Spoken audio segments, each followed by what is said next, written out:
सो हम लोगों ने linear motion and angular motion की बात कर रहे हैं। लीनियर मोशन के अंदर सबसे पहले आता है डिस्प्लेसमेंट, एंगुलर डिस्प्लेसमेंट थीटा हो जाता है। इसके अंदर फिर दूसरा आता है स्पीड, उसके अंदर हो जाता है ओमेगा। इसके अंदर आता है एक्सेलरेशन, इसके अंदर हो जाता है अल्फा। ओके, इन सबका रिलेशन सबको पता ही है। अगर ओमेगा लिखे तो क्या आता है, d theta by d t, और अल्फा लिखे तो क्या आएगा, d omega by d t. Relation एक दूसरे के साथ क्या है, सो इसमें भी same d s by d t, ये सबको पता है। एक्सेलरेशन का d v by d t. Okay, तो जो रिलेशन इसमें वही सेम टाइप के रिलेशन इसमें आएंगे। इन दोनों का जो इंटर रिलेशन है, ओके, वो क्या है, सबसे पहला v equals to r omega. Acceleration दो टाइप के होते हैं, एक सेंट्रीपिटल होता है जो v स्क्वायर बाय आर होता है, एक होता है टेंजेंशियल जो होता है आर अल्फा। ये सब कर लिया था, कोई डाउट नहीं ना, इन सब लिख लिया ना, इन सब चीजों को, इन सभी चीजों को लिख लिया अच्छी तरह से। ओके, चलो अब थोड़ा देख लेते हैं कि भाई ओमेगा जो है उसकी डायरेक्शन क्या आएगी, राइट। सो हम लोगों ने क्रॉस प्रोडक्ट लास्ट क्लास में किया था, राइट। सो जो v is equals to r omega है, उसको वेक्टर फॉर्म में कैसा लिखते हैं, सो लिख लेना अगर नहीं लिखा है तो ये चीज, vector form v is equals to क्या लिखेंगे, r क्रॉस ओमेगा। कोई डाउट इसमें, ओके, वेक्टर फॉर्म है v equals to r cross omega. अगर v इक्वल्स टू, हाँ बोलो सर, इसमें आर रेडियस होगा तो वो कांस्टेंट ही नहीं होगा? डायरेक्शन ऑफ रेडियस होगा बेटा, r जो है उसकी वैल्यू कांस्टेंट हो सकती है, right. For a particular point उसकी वैल्यू कांस्टेंट हो सकती है, बट अगर मान लो ये कोई ऑब्जेक्ट है, इस ऑब्जेक्ट में ये एक्सिस ऑफ रोटेशन है, राइट, तो हर एक पॉइंट के लिए आर क्या होगा, अलग अलग हो सकता है। आ रहा है समझ यस। में, ओके। तो आर जो है वो रेडियस है for particular single point, single point के लिए आर कांस्टेंट रहेगा। बट हम एक बॉडी की बात करें जो रोटेट कर रही है, तो उसके हर एक पॉइंट के लिए आर डिफरेंट डिफरेंट होगा। ओके सर ओके, हाँ बोलो। सर ओमेगा क्रॉस आर नहीं आएगा शायद? नहीं बेटा, v equals to r cross omega आता है। Okay, this is the vector form में हम लिखेंगे। अब ये जो है इसके अंदर आर का तुम्हें पता है भाई डायरेक्शन, ओमेगा का डायरेक्शन नहीं पता। ओमेगा का डायरेक्शन कैसे निकालते हैं, right hand rule. Okay, so लिख लो फटाफट। To find direction of omega, to find direction of omega we use right hand rule, we use right hand rule. Right hand rule क्या कहता है, तो भाई राइट हैंड रूल ये कहता है कि अगर मान लो कोई ऑब्जेक्ट है, लेट्स से ये ओरिजिन है और एक पार्टिकल है जो इस डायरेक्शन में रोटेट कर रहा है, ओके, इन दिस डायरेक्शन, अगर ऐसा कुछ रोटेट कर रहा है, राइट हैंड रूल क्या कहता है, जिस डायरेक्शन में रोटेशन हो रहा है उस डायरेक्शन में अपने राइट हैंड की फिंगर्स को स्वॉल्व करो। ओके, तो तुम्हारा जो थंब आएगा वो दिखाएगा डायरेक्शन ऑफ ओमेगा। आ रहा है समझ में। सो अगर कोई ऑब्जेक्ट ऐसा रोटेट कर रहा है एंटी क्लॉकवाइज, तो मैं बोल सकता हूं अगर एंटी क्लॉकवाइज रोटेट कर रहा है तो थंब आ रहा है बाहर की तरफ, which means direction of omega is out of the plane. कोई डाउट आ रहा है भाई समझ में, फटाफट लिख लिया इतना। इसमें नेक्स्ट पॉइंट लिखो, to find direction of omega we use right hand rule. Right hand rule क्या कहता है, लिखो, it states that if we swirl around, if we swirl our fingers, if we swirl right hand's finger, if we swirl right hand's finger, right hand's fingers in the direction of motion, in the direction of rotation, in the direction of rotation, then thumb will represent direction of omega, direction of omega. Okay, so omega is a vector quantity, उसकी direction हम लोग कैसे पता चलेंगे, right hand rule से। Okay, ये सब क्या लिख रहे हो चैट बॉक्स में, किसी ने लिखा है, ये सब रोटेशन के अंडर आएगा। हाँ बेटा रोटेशन के अंडर आएगा ये सब। ओके तो हम जो लिख रहे हैं जहां तक लास्ट में लिखा था वहां तक ही आगे यहाँ तक लिखना है। ओके थंब विल हमने represent pure direction of rotational omega. Motion चालू किया था ना। हाँ प्योर रोटेशनल मोशन ही चल रहा है ये। ओके उसके अंदर मैंने बताया था कि रोटेशनल मोशन करने के लिए सबसे पहले सर्कुलर मोशन देखना पड़ेगा। तो सर्कुलर मोशन के अंदर थीटा होता है, ओमेगा होता है, ओके रेडियल आर होता है, वी होता है, इन सब के बारे में डिस्कशन कर रहे थे हम लास्ट क्लास में। ओके तो इसमें जो टर्म्स है उस टर्म्स को पहले अच्छी तरह से समझते हैं, उसके बाद आगे रोटेशन स्टार्ट होगा। सो ओमेगा की डायरेक्शन समझ में आ गई। ओके आगे बढ़े, नेक्स्ट पॉइंट लिखो। चलो अब इसके ऊपर अगर थोड़ा सा दिमाग लगाए हम लोग, आर जो ये ओमेगा जो है उसके ऊपर अगर थोड़ा सा हम दिमाग लगाए। ओके अगर मान लो ये डिस्क है, एक डिस्क है और ये डिस्क ऐसा रोटेट हो रही है। ओके अगर ये डिस्क है ऐसा रोटेट हो रही है और ये उसका एक्सिस है, एक्सिस ऑफ रोटेशन, तो मैं बोल सकता हूँ कि ओमेगा की डायरेक्शन क्या आएगी? प्लेन के बाहर। प्लेन के बाहर। आ रहा है समझ में? ओके विच मीन्स इसका मतलब ये हुआ बेटा कि अगर मान लो ये एक्सिस ऑफ रोटेशन है, सबको पता है एक्सिस ऑफ रोटेशन क्या होता है? एक्सिस ऑफ रोटेशन पता है सबको? हाँ सर। डेफिनेशन पता है या लिखवा दूं जल्दी से बोलो? Axis of rotation. Okay axis of rotation मतलब ओके जिस एक्सिस या फिर जिस फिक्स्ड लाइन के अराउंड ऑब्जेक्ट का रोटेशन हो रहा है उस फिक्स्ड पॉइंट, उस फिक्स लाइन को हम क्या कहेंगे? एक्सिस कहेंगे।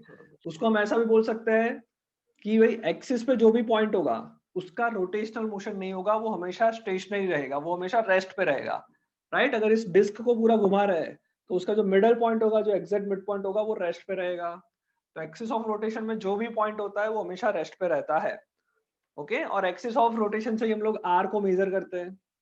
अगर ये R1 है यहाँ पे दूसरा पॉइंट है तो ये R2 होगा। राइट चलो अगर अब देखा जाए कि ओमेगा की डायरेक्शन क्या आई? ओमेगा की डायरेक्शन क्या आई? बाहर की तरफ। राइट अगर मैं इस डिस्क को ऐसा घुमाऊं तब ओमेगा की डायरेक्शन क्या आएगी? इनसाइड। राइट हैंड को ऐसा रोल करोगे इनसाइड। इसका मतलब क्या हुआ भाई? ओमेगा जो है वो हमेशा along the axis of rotation होगा। ओमेगा या तो ऊपर आ रहा है या तो बाहर आ रहा है, मतलब जो एक्सिस है उसी के अलोंग आएगा। ओके सो लिख लो फटाफट, direction of omega, direction of omega is always along the direction of axis of rotation. Okay, axis of rotation. So direction of omega is always along the direction of axis of rotation. चलो अगर मान लो ये omega इस तरफ जा रहा है, okay और मुझे फाइंड आउट करना है कि इस पॉइंट पे इस ऑब्जेक्ट है जो कि यहाँ से r डिस्टेंस पे है, राइट r डिस्टेंस पे है, तो यहाँ की जो वेलोसिटी होगी, इस पॉइंट की वेलोसिटी होगी लीनियर वेलोसिटी, उसकी डायरेक्शन क्या होगी? लीनियर वेलोसिटी की डायरेक्शन क्या होगी? टेंजेंशियल डायरेक्शन में होगी। ओके तो टेंजेंशियल दो तरफ हो सकता है। अगर मैं यहाँ पे टेंजेंट क्रिएट करूँ तो ऐसा टेंजेंट क्रिएट हो सकता है, राइट या तो इस तरफ हो सकती है या तो इस तरफ हो सकती है। ओके अगर दिमाग है तो डायरेक्ट ही बोल सकते हैं कि भाई इसी तरफ होगी और कुछ सोचने की जरूरत नहीं है, राइट बट फिर भी अगर हम इस फॉर्मूला पे ध्यान दें, V equals to r cross omega, cross product हो रहा है किसका? रेडियस और ओमेगा का क्रॉस प्रोडक्ट होने वाला है, राइट तो उसके लिए क्या करेंगे? ओमेगा की डायरेक्शन क्या है? हम लोगों ने पढ़ा था बेटा कि C इज इक्वल्स टू अगर A क्रॉस B है, अगर कोई vector is equals to A cross B है तो C की डायरेक्शन कैसे निकालते थे? क्रॉस प्रोडक्ट में पढ़ाया मैंने, राइट हैंड थंब रूल से निकालते थे। राइट हैंड रूल से निकालते थे कि भाई एक तरफ तुम्हारा अपना पाम रखना है और उसको बी की तरफ रोटेट करना था। अगर याद नहीं आ रहा है तो याद करो कि ए वेक्टर ऐसा था, बी वेक्टर ऐसा था। ए क्रॉस बी निकालना है तो क्या करते थे? ए क्रॉस बी, बी की तरफ ले जाते थे, जहां पे थंब आएगा वो डायरेक्शन ऑफ क्रॉस प्रोडक्ट होगी। सिमिलरली अगर इसमें देखेंगे V equals to r cross omega, r मतलब ये डायरेक्शन, आर मतलब ये, ओमेगा कहाँ जा रहा है भाई? बाहर। ओमेगा जा रहा है बाहर की तरफ। इसका मतलब क्या होगा? ओमेगा अगर बाहर की तरफ जा रहा है तो फिर कैसे करेंगे हम लोग आर क्रॉस ओमेगा को? उसको आर के तरफ ले जाएंगे, फिंगर्स को ओमेगा से आर की लेकर। तरफ ले जाएंगे। हाँ ओके, तो कुछ गड़बड़ आ रही है, 1 मिनट रुक जाओ, मैं फॉर्मूला वापस एक बार चेक ओमेगा कर लेता क्रॉस हूँ। होगा ना, वही तो। अच्छा, हाँ हाँ हाँ हाँ हाँ, हाँ sir. Yes yes, sorry, V equals to omega cross r होगा। सर सेकंड वाले एक फिगर मिनट, में एक मिनट, डायरेक्शन, क्या बोल रहे हो बेटा? सर सेकंड वाले फिगर में डायरेक्शन कहाँ होगा ओमेगा का? अच्छा, सेकंड वाले में अंदर की तरफ मतलब होगा, राइट हैंड। अंदर की तरफ होगा, राइट हैंड थंब रूल से लगाओगे तो। Okay sir. ओके, हाँ, 1 मिनट रुक जाओ।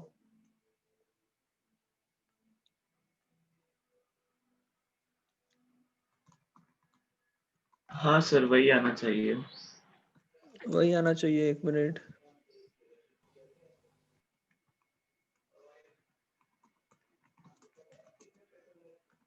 ओके, सो जो वेक्टर जो आएगा वो शायद मैंने गलत लिखवाया तुम लोगों को।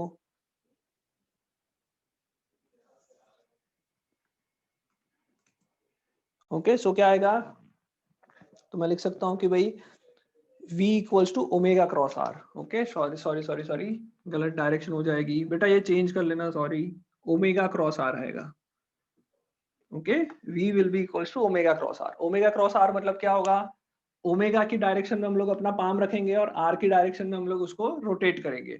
ओमेगा कहाँ है इस केस में, तो अगर मान लो ये बाहर। इस तरह रोटेट कर रहा है तो ये बाहर की तरफ ओमेगा है। ओके, तो मैं बोल सकता हूँ कि ये पेन है, वो ओमेगा वेक्टर रिप्रेजेंट कर रही है। ओके, और वहां से आर की तरफ जाना है, आर यहाँ पे है, ओमेगा मेरा यहाँ, तो पाम इधर रखूंगा और उसको फिर आर की तरफ रोटेट करूंगा, तो आर की तरफ रोटेट करूंगा, थंब मेरा इस तरफ आएगा। So this will be the direction of vector V। Okay, तो V equals to omega cross r, vector form में हमेशा इस तरह से याद रखना है। कोई डाउट इसमें? ओके, आगे बढ़े। हाँ सर। ओके, अब ये जो फॉर्मूला है V is equals to omega cross r, उसके अंदर सारे देखो तो एक दूसरे से म्यूचुअली परपेंडिकुलर होंगे। R जो है और V जो है, V और R ऑब्वियसली टेंजेंशियल डायरेक्शन में तो परपेंडिकुलर है, और ओमेगा उससे भी परपेंडिकुलर है। सो ये तीनों म्यूचुअली परपेंडिकुलर है, लिखना है तो लिख सकते हैं V omega and R will always be mutually perpendicular to each other. Okay, लिख लिया? सर लिख लिया। सर ओके, अब हाँ बोलो। सर म्यूचुअली तो सिर्फ ओमेगा आर वी से होगा ना? नहीं, तीनों हुए ना बेटा, देखो ये R है, हाँ ये V है, एक दूसरे से 90 डिग्री, हाँ सर, और वो तो ओमेगा क्या पता है, ही। ओमेगा इससे 90 डिग्री पे है। ओमेगा की हाँ डायरेक्शन तो क्या है, इससे होगा ना पर। तीनों परपेंडिकुलर हुआ ना एक दूसरे से, एक्स वाई और जेड एक्सिस की तरह हो गया ये। हाँ आया समझ में दृष्टि?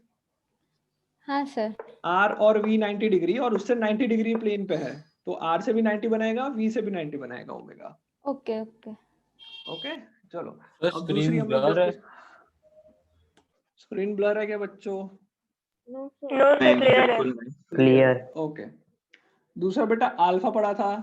अल्फा जो होता है वो क्या होता है, एंगुलर एक्सेलरेशन। ओके, और एंगुलर एक्सेलरेशन भी वेक्टर क्वांटिटी है, तो अगर इस वेक्टर क्वांटिटी की बात करें तो इसका जो है वो डिपेंड करेगा किस पे, ओमेगा पे।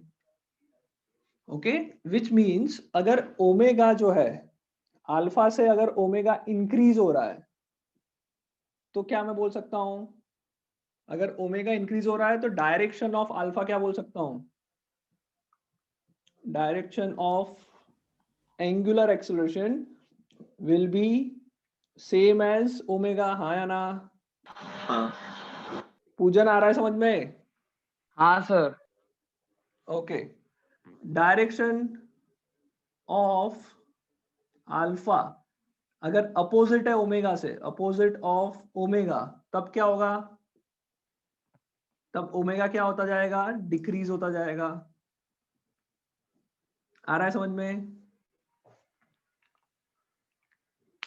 ओके, जैसे बेटा सिंपल चीज तुम लोग ट्रांसलेशन में पढ़ी थी कि अगर ऑब्जेक्ट ये v स्पीड से इस तरफ जा रहा है, हाँ अगर सर, उसका समझ एक्सेलरेशन आ की गया। डायरेक्शन ये है तो v बढ़ता जाएगा, एक्सेलरेशन की डायरेक्शन अपोजिट है तो v कम होता जाएगा। ओके, तो यहां तक समझ में आ गया? कोई डाउट इसमें? तो लिख लो direction of alpha direction of alpha लिख लो सब लोग, direction of alpha okay will be same as omega if omega is increasing. Direction of alpha will be same as omega if omega is increasing, and direction of alpha is opposite to the omega if omega is decreasing. Okay, और ये भी बेटा alpha भी क्या होगा, हमेशा perpendicular होगा plane of axis of plane of rotation से। ओके, तो हम लोगों ने दो तीन चीजें देखी, एक तो ओमेगा देखा, दूसरा अल्फा देखा। इन दोनों की डायरेक्शन क्या होगी, always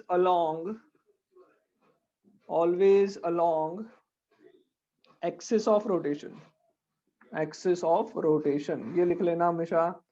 direction of omega and alpha हमेशा क्या होगा, एक्सिस ऑफ रोटेशन से अलोंग होगा उसके, या तो एक्सिस ऑफ रोटेशन के ऊपर या फिर नीचे, दोनों तरफ हो सकता है। या फिर मैं ऐसा बोल सकता हूँ कि परपेंडिकुलर प्लेन से, मतलब जो प्लेन ऑफ रोटेशन है, प्लेन ऑफ रोटेशन से कैसा होगा, परपेंडिकुलर। कोई doubt, perpendicular to the plane of rotation, जिस प्लेन में रोटेट कर रहा है उससे 90 डिग्री पे ओमेगा एंड अल्फा की डायरेक्शन आएगी। आ रहा है सबको समझ में? हेलो? हाँ सर आ रहा है। ओके, लिख लिया यहाँ तक? हाँ लिख लिया। ओके सर एक सेकंड विकी, सर हाँ एक हाँ, सेकंड। ओके सभी की डायरेक्शन हो हम गया एक बार सर। डिस्कस कर लेते हैं, बाद में फिर फायदा मतलब वो ना हो। हो गया, डन सर। अच्छा, मिटा दो सर। ओके और दो तीन चीज देख लेते हैं भाई। वेलोसिटी की डायरेक्शन हमेशा क्या होती है, लीनियर वेलोसिटी की डायरेक्शन क्या होगी, ऑलवेज टेंजेंशियल। ओके, दूसरी चीज एक्सेलरेशन, सेंट्रीपिटल एक्सेलरेशन क्या होगी, towards centre. Inwards. Always toward centre. Okay, और टेंजेंशियल एक्सेलरेशन कहाँ होगा, tangential acceleration towards, always towards tangential. Okay, तो ये सब बेसिक चीजें लिख लिया, आगे बढ़ते हैं। लिख लिया यहाँ तक? हाँ सर लिख लिया। ओके अच्छा, equation of motion for constant acceleration लिखवा दिया था शायद, ओमेगा 2 माइनस ओमेगा 1 वाला, Yes, ये हाँ वाला लिखवा दिया था। लिखवा लिया ना, ओमेगा 1 प्लस अल्फा टी, ये सब लिखवा दिया है ना? ओके, चलो उसके ऊपर एक दो क्वेश्चन कर लेते हैं। क्वेश्चन नहीं किए थे कोई भी इस पे? नहीं। क्वेश्चन किया था? नहीं किया था। ओके चलो, लेट्स से एक ऑब्जेक्ट मोशन कर रहा है with theta is equals to 2t। Okay, then find 2t square plus t लिख लेते हैं। Okay, if theta is equals to 2t square plus t, then find omega, alpha and velocity for t is equals to 2 second. Okay, ये पहले याद रख लो, for t is equals to 2 second, and find velocity and acceleration. Acceleration कैसा वाला, net acceleration. Okay, velocity and net acceleration for a particle at r is equals to 2 meter or at time is equals to 2 second. Okay, एक object कुछ rotation कर रहा है, उसका theta तुमको दे रखा है, टाइम के साथ थीटा किस तरह से वैरी कर रहा है वो दे रखा है, और तुमको ओमेगा अल्फा फाइंड करना है टाइम इक्वल्स टू 2 सेकंड के लिए। अच्छा, एक और चीज, ओमेगा और अल्फा के लिए मैंने रेडियस नहीं दिया। क्यों नहीं दिया? बिकॉज ओमेगा अल्फा हर एक ऑब्जेक्ट के लिए, मतलब हर एक रोटेशनल के लिए क्या होगा, हमेशा सेम होगा फॉर ऑल पार्टिकल्स।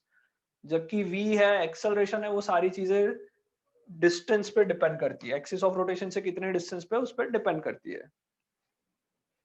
समझ में आ रहा है ना ये मैं जो बोल रहा हूँ, या फास्ट बोल रहा हूँ ऐसा लग रहा है? तो शांति से बोलिए थोड़ा।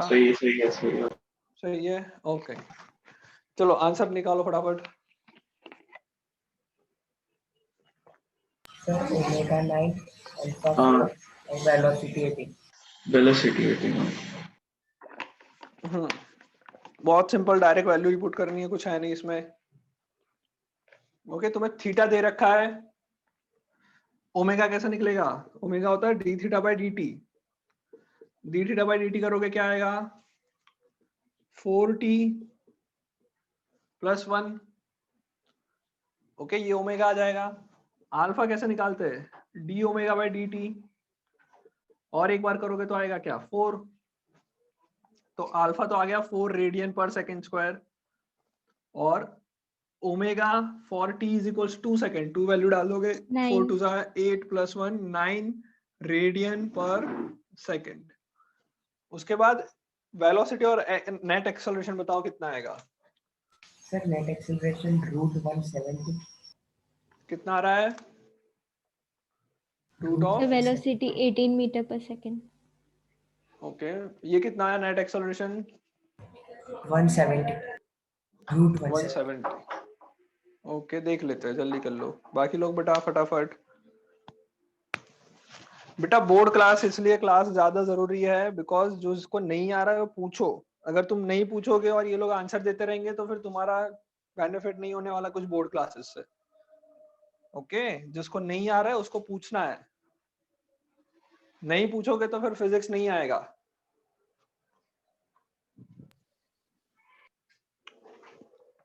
अगर एकदम बड़ा खत्म हो है जाए वो। तो वापस ज्वाइन हो जाना। क्या सर चीज बड़ी आ रही मेरा है? ए नेट बहुत बड़ा आ रहा है। हो वही सकता है, तो, नो प्रॉब्लम। क्योंकि एसी हो बहुत सकता बड़ा है, आ बड़ा रहा है भी हो इसलिए। सकता है, हाँ हाँ। हो सकता है, कोई प्रॉब्लम नहीं है। मैंने ऐसे ही कुछ रैंडम क्वेश्चन दिया है तो कितने भी वैल्यू आ सकती है, नो प्रॉब्लम। 26252 रूट में। 26252, ओके। चलो, ये सबको समझ में आ गया। तो मेरा टाइम 2 के लिए, 2 सेकंड के लिए मेरा ओमेगा आ गया था कितना? 9 रेडियन पर सेकंड। ओके, और अल्फा आ गया था कितना? 4 रेडियन पर सेकंड स्क्वायर। ओके, ये साइड पे लिख लेते हैं। अब निकालते हैं एक्सेलरेशन नेट। नेट एक्सेलरेशन मतलब क्या होगा? नेट एक्सेलरेशन दो एक्सेलरेशन का वेक्टर एडिशन होगा। कौन कौन से उसका वेक्टर एडिशन होगा? एसी और एटी। 80। एसी मतलब क्या है? Centripetal acceleration, formula v²/r। Velocity तुमने निकाल ली, कितनी आई? नहीं निकाली वेलोसिटी, कोई बात नहीं, v 18 निकाल लेते मीटर हैं। पर सेकंड। v इक्वल्स टू क्या है? Omega r। ओमेगा पर हम लोगों ने निकाल लिया एट 2 सेकंड, ओमेगा है 9। ओके, यहाँ पे अगर मैं टाइम चेंज कर लेता तो ओमेगा भी चेंज हो जाता। तो एट 2 सेकंड ओमेगा 9 है, इसलिए 9 लिखूंगा, मल्टीप्लाई बाय r, r इज 2, 9 2 18 मीटर पर सेकंड। तो ये आ जाएगा v²/r, 18 का स्क्वायर डिवाइडेड बाय रेडियस दे रखी है 2 meter, 18² 2 meter per second square. ये तुम्हारा क्या आया? Centripetal acceleration. दूसरा होता है टेंजेंशियल एक्सेलरेशन 80, जो कि क्या होता है? r alpha, alpha. r into alpha. Alpha निकाला 4, 4 2 8, 8 metre per second square. Right, अब नेट एक्सेलरेशन कैसे निकाल लेंगे? A net will be equals to √AC² + AT²। तो अंडर रूट ऑफ AC², 18 का स्क्वायर का वही वापस स्क्वायर, तो 18 4 डिवाइडेड बाय 4 प्लस 8 का स्क्वायर 64। तो ये बहुत बड़ा नंबर आएगा कुछ। ओके, कोई डाउट? नहीं। बेसिक बेटा निकालना क्या है वो इंपॉर्टेंट है। ओके, उसमें कैलकुलेशन करने बैठ जाओगे उसका कोई फायदा नहीं है। अभी समझ में आ रहा है? हटा दूं, हाँ सर। आगे बढ़े? चलो, सो एक्सेलरेशन और ये बेसिक टर्म्स हम लोगों को सब समझ में आ गए। अब डिस्कस करते हैं टॉर्क के ऊपर कि इस ऑब्जेक्ट को रोटेशन करने के लिए क्या चाहिए। राइट, अभी तक हम जो पढ़ रहे थे एक तरह से मैं बोल सकता हूँ कि बेसिक काइनेमेटिक्स था, रोटेशन का काइनेमेटिक्स मतलब रोटेशन मोशन की स्टडी। अब हम लोग पढ़ने वाले वो रोटेशन मोशन क्यों हो रहा है, उसके लिए रिस्पॉन्सिबल क्या है वो पढ़ने वाले हैं। ओके, कितना टाइम बाकी है एक फर्स्ट लेक्चर खत्म होने में? 6 मिनट। ओके, 6 मिनट है ना, चलो ओके, कोई बात नहीं। अब हम लोग देखते हैं कि रोटेशन क्यों हो रहा है, रोटेशन होने के लिए क्या जरूरी है। ओके, अच्छा बेटा, कितनों के रोटेशन अभी तक पहली बार ये फर्स्ट टाइम पढ़ रहे हो? रेज हैंड कर लो जल्दी से। जितने लोग फर्स्ट टाइम रोटेशन पढ़ रहे हैं रेज हैंड कर लो, मतलब जेईई में तुमने कहीं नहीं पढ़ा, ये फर्स्ट टाइम चल रहा है। ओके, कुछ स्टूडेंट्स हो गए जो फर्स्ट टाइम पढ़ रहे हैं, please raise your hand. First time जितने भी लोग हैं जो रोटेशन पढ़ रहे हैं, रेज योर हैंड। सर अभी चालू किया सर ने। अभी चालू किया है, ओके। तो रोटेशन स्टार्ट हो गया मतलब तुम लोगों के उसमें? हाँ सर हो गया है, बस एक ओके ओके, लेक्चर टाइप। एक लेक्चर ही हुआ, ओके कोई बात नहीं, रीजन कर लो। ओके, इतने लोग फर्स्ट टाइम पढ़ रहे हैं, ओके चलो तो बेसिक से ही फटाफट स्टार्ट करेंगे। सो रोटेशन जो हो रहा है उसके लिए रिस्पॉन्सिबल क्या चीज है? ओके तो कोई भी मोशन के लिए, सबसे पहली बात, कोई भी टाइप के मोशन के लिए चीज कौन सी जरूरी है? फोर्स, जो हम लोगों ने बहुत पहले पढ़ा रखा है। तो रोटेशन के लिए भी क्या इंपॉर्टेंट है? रोटेशन के लिए भी जो चीज इंपॉर्टेंट है that is only and only force. Force तो होना ही चाहिए, फोर्स के बिना कोई भी टाइप का मोशन नहीं होगा, चाहे वो रोटेशन हो, चाहे वो ट्रांसलेशनल हो, चाहे कोई भी टाइप है। ओके सो मोशन के लिए जरूरी है फोर्स। ओके बट फोर्स जो लग रहा है वो एक पर्टिकुलर डायरेक्शन में लगे, पर्टिकुलर पॉइंट पे लगे, तब उसी फोर्स से रोटेशन क्रिएट हो सकता है। आ रहा है समझ में? जैसे एक ऑब्जेक्ट है, उसका सेंटर ऑफ मास पे अगर मैं फोर्स लगाऊंगा 10 न्यूटन का, ओके तो ये क्या करेगा? स्ट्रेट लाइन में चलता जाएगा। बट इसकी जगह पे अगर मैं जो फोर्स लगा रहा हूं वो कुछ इधर लगा रहा हूं, एजेस पे लगा रहा हूं, तो अब क्या होगा? अब वो आगे भी जाएगा, साथ ही साथ सेंटर ऑफ मास के अराउंड वो रोटेट भी करेगा। समझ में आ रहा है? समझ में आ रहा है ये? सो फोर्स सबसे पहले रिस्पॉन्सिबल है रोटेशन के लिए, बट फोर्स का एक पर्टिकुलर पॉइंट ऑफ एप्लीकेशन होना चाहिए, पर्टिकुलर डिस्टेंस होना चाहिए, तब वो रोटेशन इफेक्ट क्रिएट कर सकता है। ओके तो अगर हम लोग प्योर रोटेशन की बात करें, प्योर रोटेशन की बात करें, तो फोर्स की वजह से जो टर्निंग इफेक्ट क्रिएट होती है, टर्निंग इफेक्ट जो क्रिएट होती है उसको मैं नाम दे देता हूं टॉर्क। ओके सो जो फोर्स है उसकी जो टर्निंग इफेक्ट है उसका नाम दिया है हम लोगों ने टॉर्क, या फिर इसी चीज को हम कहते हैं मूवमेंट ऑफ फोर्स। क्या कहते हैं? Movement of force. आ गया समझ में? तो फोर्स जो है उसका एक एनालॉजी हमने निकाली, जैसे एंगुलर एनालॉजी निकाल देते हैं ना हम लोग, एक्सेलरेशन का एंगुलर एक्सेलरेशन बनाया, स्पीड का एंगुलर स्पीड बनाया, वैसे फोर्स जो एंगुलर के लिए रिस्पॉन्सिबल है उसको हम लोगों ने नाम दे दिया है टॉर्क। कोई डाउट? नहीं सर। ओके चलो अब सिंपल चीज से बात करते हैं कि अगर मान लो तुम्हारे पास एक डोर है, ओके तुम सबके घर में डोर होगा, इसलिए डोर का एग्जांपल देते हैं। डोर का जो हैंडल लगाया जाता है कहाँ लगाया जाता है? बाहर की ये तरफ। एक डोर है, यहाँ पे उसकी हिंजेस है, हिंजेस मतलब जहां से मैंने इसको पकड़ के रखा है, डोर को जहाँ पे वॉल के साथ कनेक्टेड है। जो उसका डोर का जो हैंडल है वो कहीं यहाँ पे लगा के रखते हैं, राइट? हाइट उतनी होती है जितनी नॉर्मल ह्यूमन पकड़ सके, और यहाँ पे इधर रखते हैं। ऐसा क्यों नहीं? बीच में क्यों नहीं रखते हैं? फोर्स ज्यादा ना लॉजिक लगेगा है। ही नहीं। यस अगर जब मैं बीच में लगाता हूँ तो उससे जो टर्निंग इफेक्ट मिल रही है वो रिड्यूस हो जाती है। आ रहा है समझ में? ओके टर्निंग इफेक्ट यहाँ पे अगर फोर्स इधर पे लगाऊंगा तो उसकी टर्निंग इफेक्ट रिड्यूस हो रही है, मतलब फोर्स भले ही मैं सेम लगा रहा हूँ, ओके दोनों जगह पे अगर मान लो मैंने 10 न्यूटन का फोर्स लगा दिया, तो उस 10 न्यूटन से जब मैं इधर पे फोर्स लगाऊंगा तो ज्यादा टर्न करेगा, और उतना ही 10 न्यूटन अगर मैं इधर लगाऊंगा तो कम टर्न करेगा, which means force is same for all this point, all 2 points, but torque is not same if a force is applied on this point and this point. समझ में आ रहा है? ओके तो जो Yes, sir. टर्निंग इफेक्ट है या फिर जो टॉर्क है वो किस किस पे डिपेंड करता है? तो सबसे पहले लिखो the rotational analogue of force, the rotational analog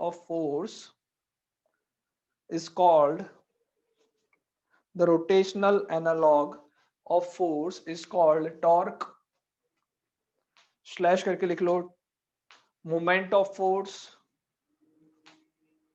okay the rotational analogue of force is called torque slash moment of force. Okay simple language में लिख सकते हैं द रिस्पॉन्सिबल फैक्टर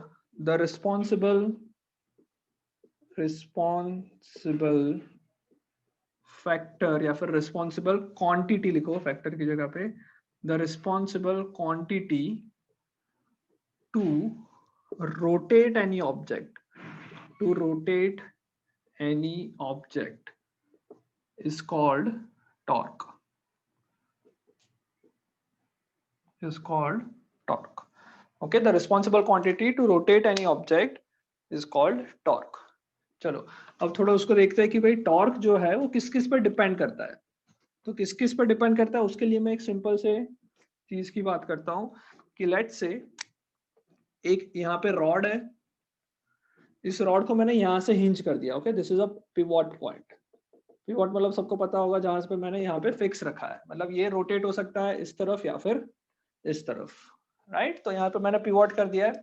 अब मैंने कुछ फोर्स लगाया. ओके, 2-3 फोर्स की बात करते हैं. लेट्स से मैंने पहला फोर्स लगाया एक इधर 10 न्यूटन, दूसरा फोर्स लगाया इधर 10 न्यूटन. किस पे ज्यादा टर्निंग इफेक्ट क्रिएट होगी?